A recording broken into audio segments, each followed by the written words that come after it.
c'est Restos Radio, spécial Catch-moi si tu peux, avec Brousty. Bonjour à toutes, bonjour à tous, bienvenue dans ce nouveau numéro de Catch-moi si tu peux, l'émission de environ 20 minutes, une demi-heure de débat, de présentation de catcheur, retour sur une carrière et bien sûr avec toujours des grands spécialistes qui en parlent.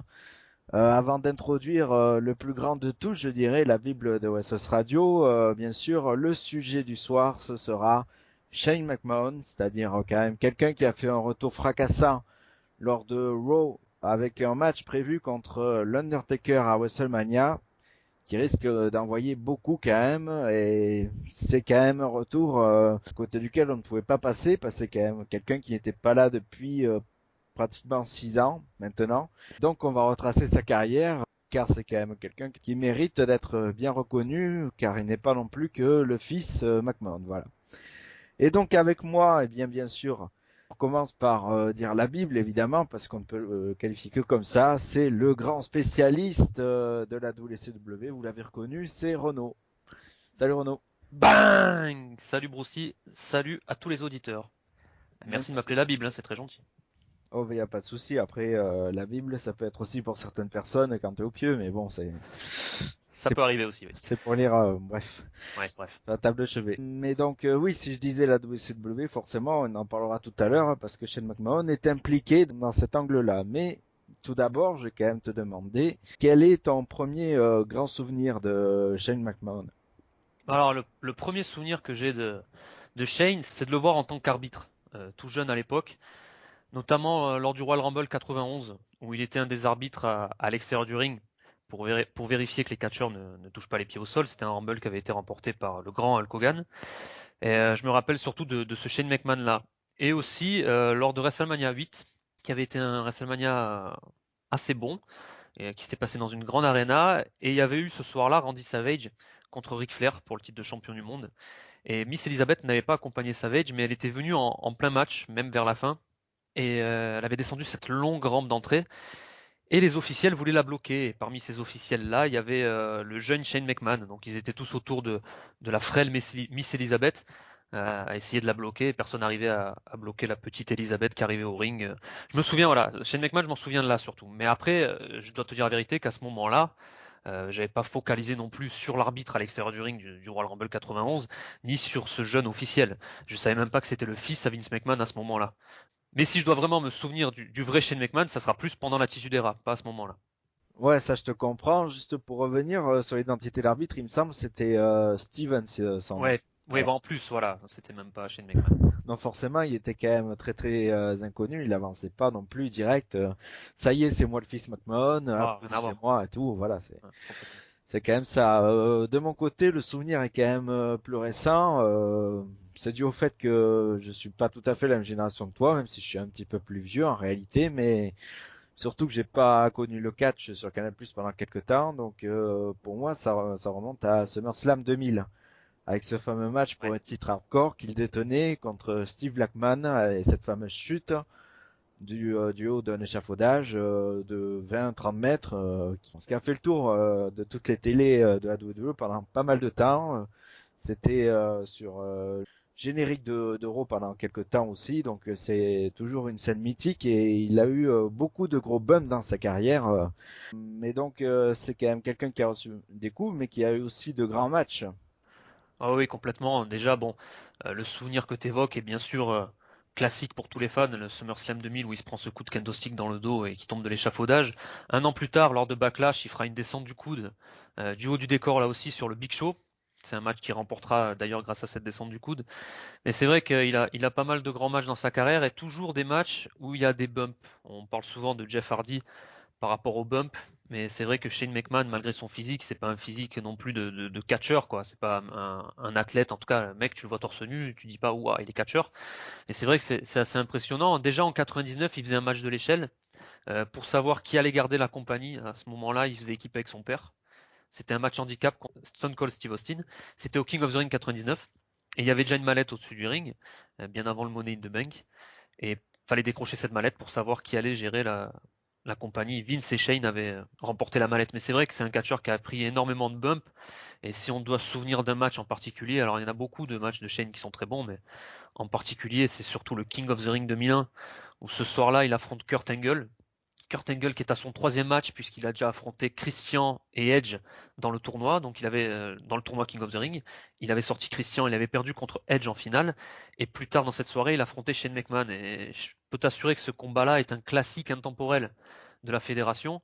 On est passé par toutes les phases, on est passé du chain wrestling, de ce catch au sol, à beaucoup de techniques avec bien sûr avec Kurt Angle, et à du catch basique, puis finalement on est parti sur du hardcore, mais à une énorme, enfin je veux dire c'était une énorme violence au niveau hardcore, puisque Shane McMahon est passé à travers des vitres.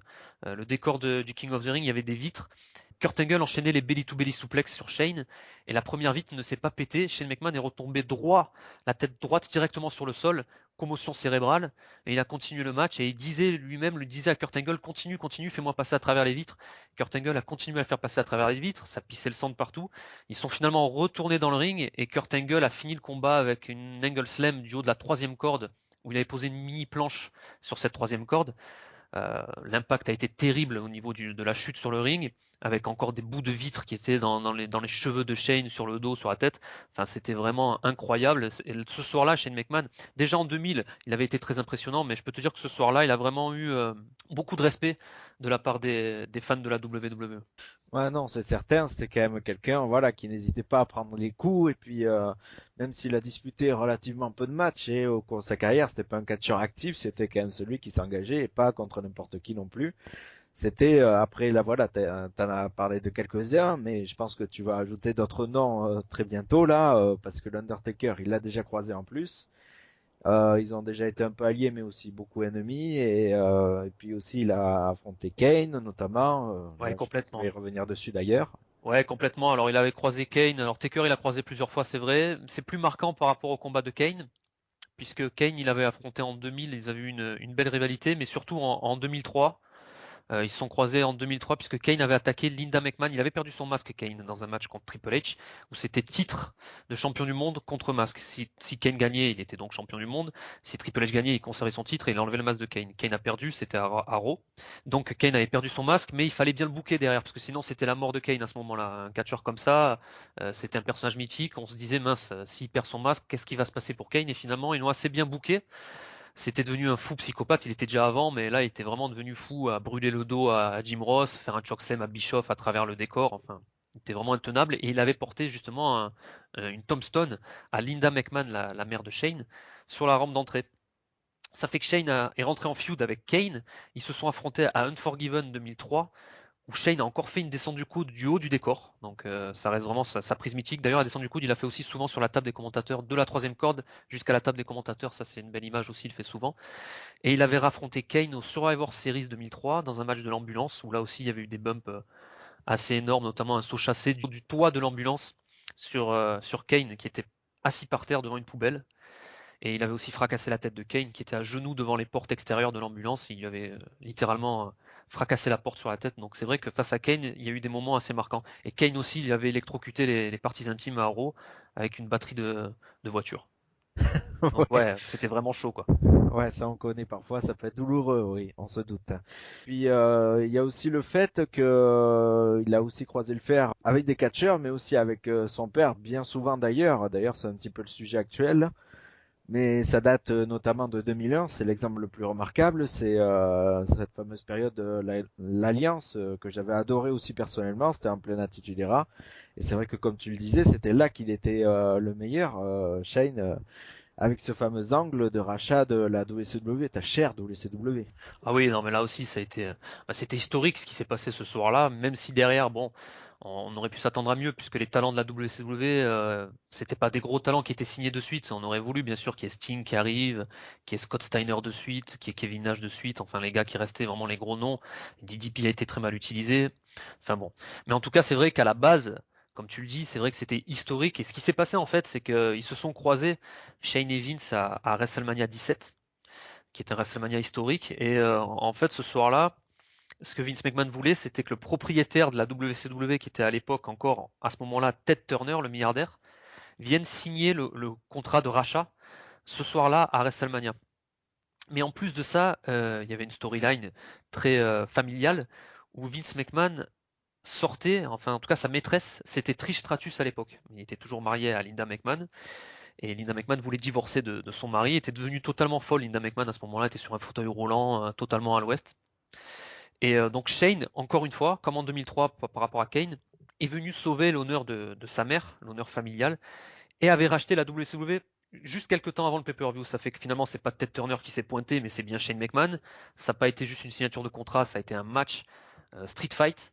Donc Shane, ce soir-là, en gros, il représente l'honneur de sa mère et il représente en quelque sorte, ou en tout cas, il vient en tant que propriétaire de la WCW. Et c'est Et, vrai que ça a été un moment assez historique. et oui, et puis donc avec sa sœur, il forme cette alliance avec le CW qui était à Paul Heyman. Complètement. Et puis ça a donné donc ce feu d'artifice au Survivor Series 2001 où au final il y a ce fameux match à élimination où il est quand même au milieu de tout plein de catcheurs de très grand standing et il est là quand même, il participe très bien et c'est là quand même aussi un grand moment. Il a été vraiment associé, vraiment un grand moment, une grande image dont je me souviens aussi personnellement et dont beaucoup de fans je pense se souviennent parce que c'est là forcément la fin de l'Alliance à ce moment-là, même s'il y a eu quelques ruines fumantes un petit peu après, mais quand même c'était la fin signée là et c'était quand même assez parlant, quoi, je dirais, à n'importe quel fan qui a vécu ça à ce moment-là. Ouais, complètement, complètement. C'était le winner take all, donc c'était le gagnant prenait en charge la fédération. Donc si l'Alliance gagnait, même si on s'en doutait déjà à l'époque que bon, ça allait pas être le cas, mais quand même c'était beau à voir. Si l'Alliance gagnait, bah, c'était la WCW, la ECW qui régnait sur la WWF. Sinon c'était la WWF. C'est la WWF qui a gagné. Ça a été un très grand match, mais c'est vrai que Shane a été très associé à des catcheurs dans cette période-là, en 2001. Il accompagnait Booker T souvent déjà au ring, parce qu'il faut savoir que quand l'Alliance s'est créée à la base même de l'Alliance, le leader de l'Alliance, c'était Booker T, qui était venu en tant que champion du monde de la WCW et champion US. Shane McMahon étant propriétaire de la WCW, il s'associe à son champion, c'est Booker T. Stephanie McMahon, elle gère avec Paul Heyman la ECW, comme tu l'as dit. Mais c'est vrai que le leader de l'Alliance, c'est Booker T, avant qu'il arrive Stone Cold Steve Austin, qui après, c'est lui qui a pris en main l'Alliance. Et à ce moment-là, Shane McMahon accompagne Booker au ring, par exemple lors du SummerSlam 2001 où Booker affronte le Rock dans le main event, fait équipe avec Booker T lors de Unforgiven 2001 dans un match encore une fois contre le Rock, un match handicap. Donc déjà dans l'année, il montait plusieurs fois dans le ring et c'est vrai que là, il a vraiment défendu cher sa peau et la peau de l'Alliance au Survivor Series. Et donc on a pas mal détaillé dans cet épisode de l'Alliance, mais après il est devenu quoi, grosso modo, parce que on pourrait penser que c'était la fin pour lui, Ouais, quoi. complètement. Bah déjà, il a disparu totalement des écrans. Alors, il a gardé son rôle en backstage et en arrière-plan. On le voyait vraiment pas, hein. Et il a gardé un rôle de booker, scripteur, je sais plus trop quoi, mais en tout cas, il était vraiment dans l'organigramme de la fédération. Et puis, il a réapparu un soir de WrestleMania. C'était WrestleMania 19 en 2003. Ce soir-là, Hogan avait affronté son père Vince McMahon. Et il y a Shane qui est arrivé d'un coup comme ça. Et ce qui était assez incroyable ce soir-là, c'est le regard surtout qu'a eu Hulk Hogan alors qu'il était face. On a cru voir Hollywood Hogan limite. Il a ouvert le ring, en fait, il a ouvert les cordes à Shane McMahon pour qu'il aille chercher la dépouille de son père en plein centre du ring où Vince McMahon était en sang. Et Hogan a donc ouvert les cordes à Shane et puis il lui a lancé un regard qu'il a foudroyé.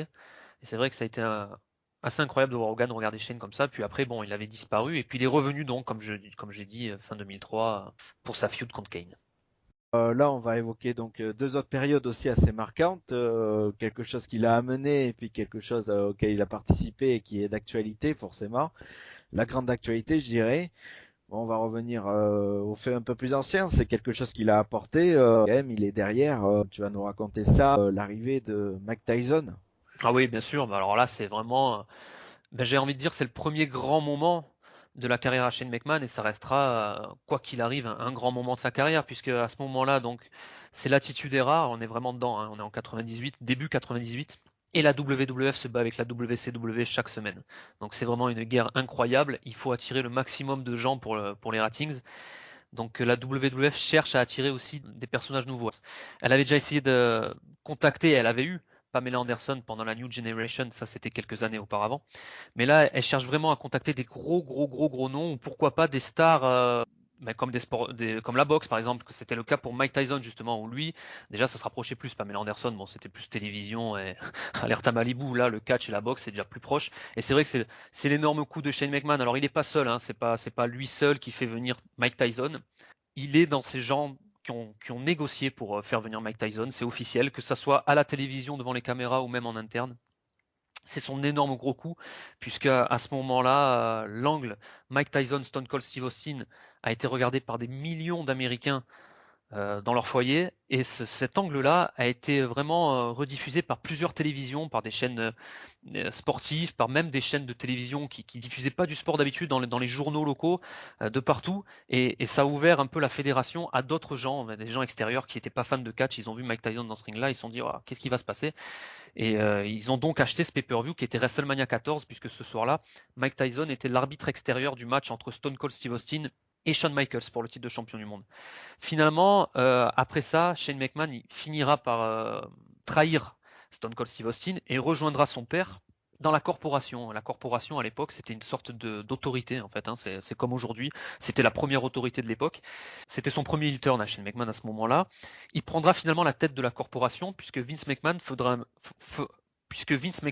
un pseudo face turn en créant l'Union. Ça, c'est un clan qui n'a pas duré très longtemps. Il était composé de Mankind, de Test, de Shamrock et du Big Show. Ça, c'est de tête que je te dis ça pour le clan, mais je crois pas me tromper. En fait, Vince avait fait un face turn pour finalement mieux griller Stone Cold Steve Austin et lui retirer le titre.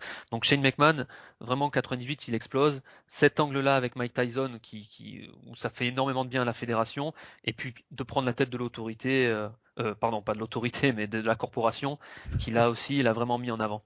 Oui, non, mais ça, je comprends que tu t'embrouilles parce que finalement l'histoire se répète, hein, c'est juste Ah que les oui. personnages changent et tout, mais sinon, Stéphanie il connaît du coup vraiment le truc et évidemment Triple H aussi, vu que c'est son beau-frère bien sûr. Puis donc le fait d'actualité sur lequel je voulais venir, c'est lors de la rivalité des milliardaires, le match par procuration entre guillemets qui avait eu à WrestleMania où Shane McMahon était intervenu, c'était la rivalité entre Vince McMahon et Donald Trump. Ah oui, complètement. Le match des milliardaires où le perdant se faisait raser la tête. Stone Cold Steve Austin, encore lui, était l'arbitre de la soirée. Shane McMahon accompagne son père. D'ailleurs, il mettra le costume d'arbitre hein, sous son vêtement à un moment donné. Il montera sur le ring faire l'arbitre. Mais Vince McMahon est représenté par Umaga et Donald Trump est représenté par Bobby Lashley. À ce moment-là, Shane, il aide vraiment son père. Déjà l'année d'avant, sur 2006, puisque la DX s'était reformée. Triple H et Shawn Michaels. Et ils avaient affronté la DX au SummerSlam 2006 dans un match classique tag team qui est plutôt pas mal à regarder, mais surtout lors d'Unforgiven le mois d'après, où c'était déjà un Hell in the Cell, donc comme quoi il va revenir là bientôt dans un Hell in the Cell, c'était déjà le cas en 2006, et c'était un match handicap où il avait fait équipe avec son père et le Big Show pour affronter DX. C'est un match classique aujourd'hui, vraiment là encore, c'est un grand moment de la carrière, pas que de la carrière de Shane McMahon, mais c'est un grand match en tout cas de l'année 2006. Et juste pour revenir encore sur un combat de 2006 qui est très marquant et qui est là aussi exactement dans cette rivalité-là, c'est le retour du Saturday Night Main Event. Ce show-là s'était arrêté en 1992 et c'était un grand moment puisque Vince McMahon l'avait fait revenir sur NBC et il préparait en fait WrestleMania 22 ce show-là. Et Vince McMahon pardon affrontait Shawn Michaels à WrestleMania 22. Donc là c'était un avant-goût, c'était Shane en fait qui affrontait Shawn Michaels au Saturday Night et il se passe un moment quelque chose assez incroyable encore une fois dans le ring où Shawn Michaels va porter une souplesse arrière du haut de l'échelle. Mais l'échelle est sur le ring et les deux gars vont tomber à l'extérieur du ring à travers deux tables. Donc t'imagines encore une fois que ce moment-là est incroyable. Shane qui encore une fois met son corps en danger et Shawn Michaels aussi mine de rien parce qu'il tombe lui aussi à travers les deux tables. Et ça aussi ça a été un grand moment. Ouais, et puis c'est vrai que comme tu l'as fait remarquer aussi, voilà, c'est des grands moments qui sont passés au niveau national, vraiment devant le plus grand nombre, devant des dizaines de millions de personnes dans le monde et puis aux États-Unis. Et puis il a été aussi voilà associé à une époque où le catch était vraiment ultra populaire, peut-être même encore plus que maintenant. Et puis justement, c'est là avec le retour d'une certaine popularité, peut-être dernièrement au niveau planétaire, que ça fait du bien quand même d'entendre encore son nom, je trouve. C'est toujours assez intéressant quand même. Ouais, je suis totalement d'accord avec toi. Et puis c'est vrai que cette rivalité-là, comme tu dis, elle a explosé devant énormément de gens et a continué, puisque là, je te parlais de 2006, mais 2007, donc c'était WrestleMania 23, on est revenu dessus sur le match des milliardaires, mais ça va se poursuivre puisque en 2007, Vince McMahon perd dans son show à lui à WrestleMania 23 et se fait raser la tête, se fait humilier devant tout le monde. Donald Trump retourne à ses occupations et Bobby Lashley est laissé seul. Bobby Lashley est devient champion de la ECW dans un pay-per-view lamentable qui était December to Dismember. À partir de là, va devoir défendre sa ceinture contre plusieurs challengers jusqu'au moment où Vince McMahon va vouloir l'affronter. Et quand Vince McMahon va vouloir l'affronter, ça va être assez terrible pour lui puisque ça va être des matchs handicap. Vince McMahon va s'associer à Umaga et à Shane. Ça va donner une trilogie sur Backlash, Judgment Day et One Night Stand. Judgment Day, c'est assez oubliable, faut dire la vérité, parce qu'il n'y a pas beaucoup de temps dans ce match-là. Mais Backlash et One Night Stand, ça se regarde, c'est plutôt cool à suivre encore aujourd'hui.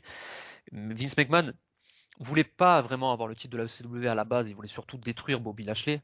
C'était sa haine envers lui, de s'être fait raser la tête et d'avoir perdu dans son show. Puis finalement a pris goût à la ceinture, a réussi à la choper avant de la reperdre à One Night Stand. Donc ça aussi, c'est vrai que c'est une trilogie sur 2007 assez marquante, Backlash, Judgment Day et One Night Stand. Et oui, c'est vrai que mine de rien, ça en fait des matchs. Il en a disputé peu, mais à chaque fois, il y a quand même beaucoup de matchs marquants, hein, on voit. Et puis, je reviens sur un détail que tu avais souligné il y a déjà un petit quart d'heure dans l'émission, c'est le fait que il paraît pas très athlète. C'est vrai qu'il a toujours son survêt, quoi, grosso modo. Ouais, Enfin, les vêtements assez amples. C'est vrai qu'il a pas l'entraînement non plus, voilà, comme même son père avait eu à une époque. Mais quand même, c'est un athlète dans le sens où le coast to coast, c'est un move qui demande quand même une certaine dextérité. C'est impressionnant le fait d'aller d'un bout à l'autre du ring pour vraiment faire un saut chassé comme il fait. Donc c'est assez fou, surtout qu'à une époque les rings étaient encore plus grands. oui, c'est vrai, là, t'as totalement raison, puisque c'était impressionnant les rings de la WWF en 99, 2000, 2001. C'est vrai qu'ils étaient assez larges. Alors, le Coast to Coast s'est fait surtout connaître du côté de la ECW avec RVD qui le portait. Lui aussi un énorme athlète. Lui, enfin pour du bon quoi. Lui c'est vraiment le catcheur pur qui savait tout faire. Surtout à ce moment-là, à la ECW, il était vraiment impeccable. Il n'y a pas un match pourri quoi. C'était incroyable. Et c'est vrai que ce Coast to Coast, il faisait lever des foules. Et lui, il le faisait avec une chaise. Mais le ring de la ECW, mine de rien, il était un poil plus petit que le ring de la WWF. Donc ça prouve encore une fois que Shane McMahon était un vrai athlète et arrivait à porter cette prise avec une aisance incroyable. C'est vrai qu'il l'a porté plusieurs fois, notamment à Vince McMahon, à WrestleMania 17, qui est là encore une image qui est restée, même s'il a fait beaucoup de fois aussi bien plus tard. Mais c'est vrai que la première fois où vraiment on a tous été marqués par ce move-là, c'était à WrestleMania 17 sur Vince McMahon, 2001. Mais oui, on y revient encore à cette superbe année. C'est vrai que quand même, c'est toujours assez impressionnant de le voir associé à 2001, qui est pour moi la meilleure année du catch Ah ouais. pour l'instant, à la Ouais, WWE en tout cas. ouais, c'est vrai qu'elle était incroyable. Et puis juste pour revenir sur un petit moment aussi, il faut quand même préciser qu'il a été champion européen, Shane McMahon, quand il a commencé aussi à monter sur le ring. Il avait une belle rivalité face à X-Pac. Alors ça aurait pu être des matchs plus marquants, puisque quand on se dit Shane face à X-Pac dans un ring, ça peut vraiment donner du très bon. Bon, c'était aussi les débuts de Shane, donc ça se regarde aujourd'hui, c'est pas vraiment marquant, mais ils sont affrontés notamment à WrestleMania 15 pour le titre européen, où Shane avait conservé d'ailleurs. Ouais, encore une grosse exposition, et c'est vrai que comme tu le dis, oui, il a quand même eu un bon petit palmarès, hein, le titre hardcore que j'évoquais tout à l'heure aussi. Ouais. Et puis plusieurs matchs pour le titre de la WWE, bon, qu'il a jamais eu bien sûr, mais quand même, il a affronté quand même pas mal de fois les champions. Donc c'était quand même à chaque fois quelqu'un de légitime, je dirais. Et puis justement, est-ce que son retour là maintenant, est-ce que ça te semble légitime qu'il affronte l'Undertaker entre Bah, guillemets? Ouais. ouais, ben, je trouve que ça sort un peu de nulle part comme ça. Je veux dire, quand on regarde ce Raw-là et que Vince McMahon annonce l'Undertaker, on se dit, bon, l'Undertaker, il est pas il n'était pas proche non plus de l'autorité, bon.